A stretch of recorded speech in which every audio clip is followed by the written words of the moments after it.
සුබ දවසක් කියලා පිළිගන්නවා මුලින්ම. අද අරගෙන ආවේ සබ් එකක්. ඉතින් මෙන්න මේක තමයි ඔයාලට බලා ගන්න පුළුවන්. ඉතින් මේකත් අද මම ඔයාලට පෙන්වන්න හැදුවේ මෙන්න මේ විදිහට තමයි තියෙන්නේ. මේක ගහලා තිනවා BBX 500 TWS කියලා. ඉතින් පොඩි ස්පීකරයක්, ඒ වගේම මෙතන USB කිට් එක මේ පැත්ත මෙන්න මේ විදිහට තියෙන්නේ. ඉතින් මේකත් මම ඊයේ වැඩට යනකොට පාරයිනේ විසිකලා දාලා තිබුණා. ඉතින් ඒ නිසා මම අරගෙන ආවා බලන්න. හැබැයි දැන් මෙතන තියෙනවා මේ ඇතුලේ හෙලවෙනවා මොනවා හරි කුඩු කුඩු වගේ. මෙන්න මේක ඔන් කරනකොට ලයිට් එක පත්තු වෙනවා. පත්තු වෙලා නිවිලා යනවා. එච්චරයි මොකුත් සද්ද බද්ද එහෙම මොකුත් ඇහෙන්නේ නැහැ. ආයෙ ඕෆ් කරලා ඔන් කරනකොට ආයි ලයිට් එක පත්තු වෙලා යනවා. එච්චරයි. ඉතින් මේකේ මෙතන චාර්ජින් ලයින් එක දෙන්න තියෙනවා. මේ පොඩි ෆෝන් චාර්ජර් ෆෝන් එක චාර්ජ් කරනවා වගේ චාර්ජින් ලයින් එක දෙන්න තියෙන්නේ. ඒකට මම ගහලා බලමු මෙතන ඇතුළ කැඩිලා. බලමු අපි මේක මොකද්ද වෙලා තියෙන්නේ කියලා. සමහරට චාර්ජින් ලයින් එකේද එහෙම නැත්නම් වෙන මොකක්ද දන්නේ නැහැ. කොහොකටත් අපි මේක ගලව ගමු ඉස්සරලා. ගලවගෙන බලමු මොකද වෙලා තියෙන්නේ කියලා.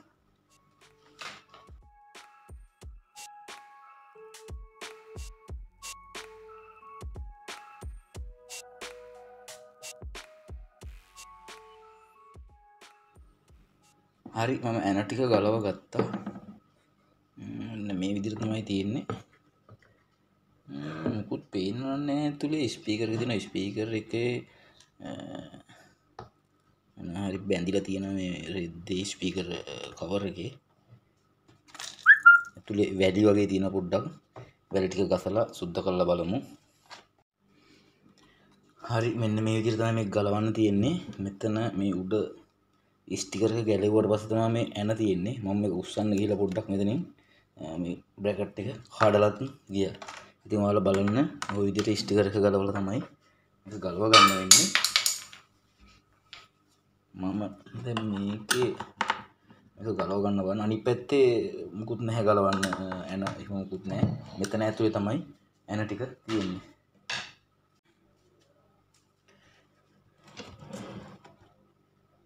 හරි මම මේක ගලව ගත්තට පස්සේ මේ චාර්ජින් පෝට් එක මෙන්න මේක ගැලවිලා තිබුණ ඇතුලේ. ඉතින් මේකේ පින් එහෙමත් පොඩ්ඩක් සවුතුයි. මේක අවශ්‍ය නම් ඉතින් මේක පාස්සන්නත් පුළුවන්. එහෙම නැත්නම් අපට අලුත් එකක් මෙතෙන්ට පාස්සන්න වෙනවා. මෙන්න මෙහෙම තමයි මේක තියෙන්නේ. ඉතින් ලොකු දෙයක් නෑ. මෙන්න මේ ටික විතරයි තියෙන්නේ. බැටරි කෑල්ල තියෙනවා ඇතුලේ. මෙතන පොඩි 3.7 වගේ බැටරි කෑල්ලක් තියෙන්නේ. මේ බැටරි ලයින් එක, ස්පීකර් ලයින් එක. එතකොට මේක ඒක තමයි අර ඉස්සරහා තියෙන ලයිට් එකේ වයර් ටික. මෙන්න මෙතන තමයි චාර්ජින් පෝට් එක පාස්සලා තියෙන්නේ. මම හිතන්නේ පේනවා ඇති. මෙන්න මෙතනට තමයි චාර්ජින් පෝට් එක මේක පාස්සලා තියෙන්නේ. ඉතින් මේක පෑස්සුවත් නැවත කැඩෙනවා. මොකද මේ බෝඩ් එකෙත් එතන එච්චර හොඳ තත්ත්වයක් නැහැ. ඉතින් අපිට පුළුවන් මේක මේ විදිහට පින් ටික හරියට සෙට් කරලා පාස්ස ගන්න. ඊට පස්සේ මේ පැත්තෙන් අපිට ඒ ජැක් එක ගහලා charge කරගන්නත් පුළුවන්. ඉතින් මම බැලුවේ මෙතනින් මේ වයර් දෙක එළියට අරගෙන වෙනම charging line එකක් දෙන්න. ඉතින් ඒකට මම මෙන්න මේ USB female socket මෙන්න මේකක් පාවිච්චි කරන්න තමයි හදන්නේ. ඉතින් ඒකට අපිට පුළුවන් මේකට කෙලින්ම USB දීලා charge කරගන්න. මේක අපිට පුළුවන් housing එකේ අවශ්‍ය තැනක කපලා මේක ගානට lock වෙන විදිහට බස්ස ගන්න. හරි අපි බලමු මේකේ charging line එක පැහැදිලිවම පේනවා. මේකේ එක පැත්තක් charging line එක විදිහට ඇවිල්ලා තියෙනවා. අනිත් පැත්ත ground එක විදිහට ඇවිල්ලා තියෙනවා. මෙන්න මේ පින් හතරක් තියෙනවා. පින් හතරෙන් මේ මම දැන් මේ බලනකොට දකුණු අතට පැත්තට තියෙන එක තමයි charging එක වෙන්නේ. අනිත් එක ground එක විදිහට සම්බන්ධ වෙලා තියෙනවා. ඉතින් ඒක අපිට පැහැදිලිවම බෝඩ් එකේ බලා ගන්න පුළුවන්. ඩයග්‍රෑම් මුකුත් අවශ්‍ය වෙන්නේ නැහැ. ඉතින් ඔන්නෝම තමයි බෝඩ් එක තියෙන්නේ. ලොකු දෙයක් නැහැ. හරිම සරල විදිහට තියෙනවා. මට හිතෙන විදිහට මේක චාර්ජින් ලයින් එක දීලා තමයි බලන්න වෙන්නේ. මොකද බැටරි ලයින් එක බැහැලා ඇති කියලා හිතෙනවා. අපි මේක පාස්සලා බලමු කොහොමද මේක වැඩ කරනවද කියලා. මම හවුසින් එකේ මම හිතන් ඉන්නේ අපි මේක පැත්තෙන් තියෙනවා. මම හිතන් ඉන්නේ හවුසින් එකේ මෙහෙම පිටිපස්ස පැත්තෙන් හැලින් කොටුවක් කපලා මේක බස්ස ගන්න ඇතුළට. අපි මේක කපා ගමු එහෙනම්. හරි මම බෝඩ් එකේ මේ විදිහට වයර් දෙක පාස්සලා එළියට ගත්තා. මොකද මට දැන් මේකට සම්බන්ධ කරගන්න තියෙනවා මේක දිගමදි නිසා තමයි මම වෙනම වයර් කෑල්ලක් දාගත්තේ. අපි මේකට සම්බන්ධ කරලා බලමු දැන් මේක වැඩ කරනවද කියලා. ඉතින් මේකෙදි අපට ඕන වෙනවා මෙන්න මේ වගේ දෙපැත්තටම USB තියෙන වයර් එකක්. ඉතින් මේ කේබල් එක වෙනම අපිට ගන්න පුළුවන් මේක කඩේ තියෙනවා. ඒකේ දෙපැත්තම තියෙන මේ විදිහට එකම විදිහට මේල් ජැක් එක. අපිට පුළුවන් මේක මෙහෙම සම්බන්ධ කරලා අනිත් පැත්ත චාර්ජරයට ගහන්න. අපි බලමු මේකේ සප්ලයි කොහොමද එන්නේ කියලා. මම දැන් සප්ලයි දීලා තියෙන එක බලමු වෝල්ටේජ් කීයක් එනවද කියලා මේකට.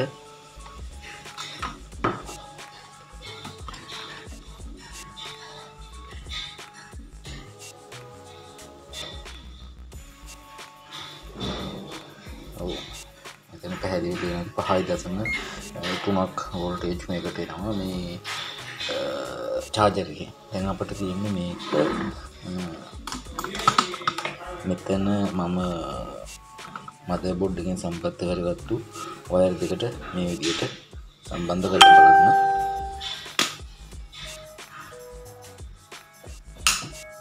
අපි ටෙම්පරරි පොඩ්ඩක් මේක බලමු වැඩ කරනවද කියලා බෝඩ් එක. මේ විදිහට සම්බන්ධ කරගන්නවා.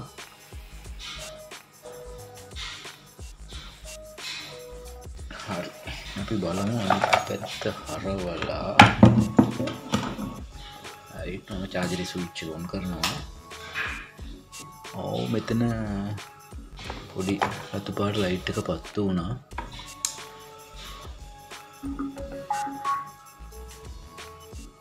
ඔව් වැඩ කරනවා. ඒ කියන්නේ මේකේ අවුල වෙලා තියෙන්නේ චාර්ජින් පෝට් එක කැඩිච්ච එක තමයි. ඉතින් මේක පාරයිනේ වීසි කරලා දාලා තිබුණ සබ් එකක්. ඉතින් මම ඊයේ වැඩ කරන ගමන් තමයි මේක පාරයින් තිබිලා අරගෙන ආවේ. අපි මේක හයි කරලා බලමු දැන්. මම ඉස්සරලා මෙතන මේ සොකට් එක දාන්න මේකේ බැක් කවර් එක කපා ගත්තා. ඉතින් මේ තියෙන්නේ කපාගත්තු තැන. අපිට තියෙන දැන් මේක මේ විදිහට මෙතනින් දාලා මේක ලොක් කරගන්නයි. මේකේ තියෙනවා මේ විදිහට ගාන්ට කපා ගත්තම දෙපැත්තෙන් ලොක් වෙනවා. රයිට්. මම ගාන්ට ලොක් වුණා. දැන් අපිට තියෙන්නේ මේ පැත්තෙන් මේ විදිහට අරගෙන අපි හදාගත්තු සබ් එකේ මෙතන ගත්තු වයර් දෙකට සම්බන්ධ කරගන්නයි තියෙන්නේ. මම මේක එන්න දාලා හයි කරගන්නවා දැන්. මොකද අපි මේකේ එන ටික ගැලෙවුවා ඉස්තර වෙලා මේ වයර් ටික දාගන්න.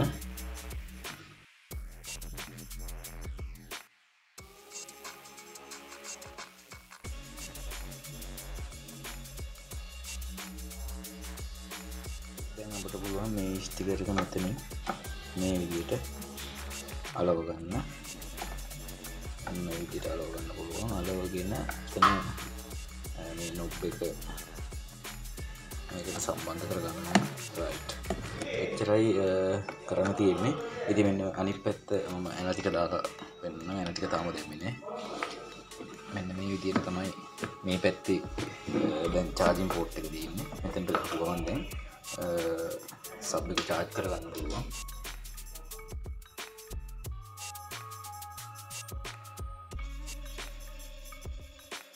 charge එකට ගහලා තින්නේ අපි switch එක on කරනවා. එතකොට මෙතන charging වැඩ කරනවා. ඉතින් මේකේ විශේෂ දෙයක් කරේ නෑ. අපි මේ charging මේක කැඩලා තියෙන charging jack එක ගහන තැන socket එක ඉතින් ඒක අයින් කරලා මෙන්න මේ වගේ එකක් දාලා පොඩ්ඩක් මොඩිෆයි කරලා ගත්ත එක තමයි කරේ.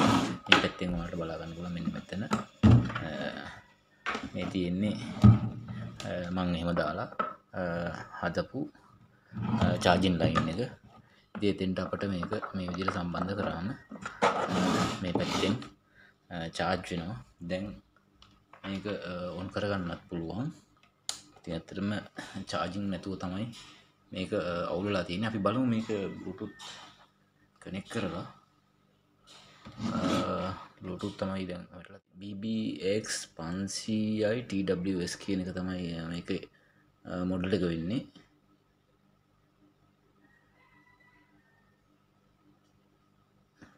හරි කනෙක්ට් වුණා. අපි බලමු සින්දුවක් ප්ලේ කරලා බලමු.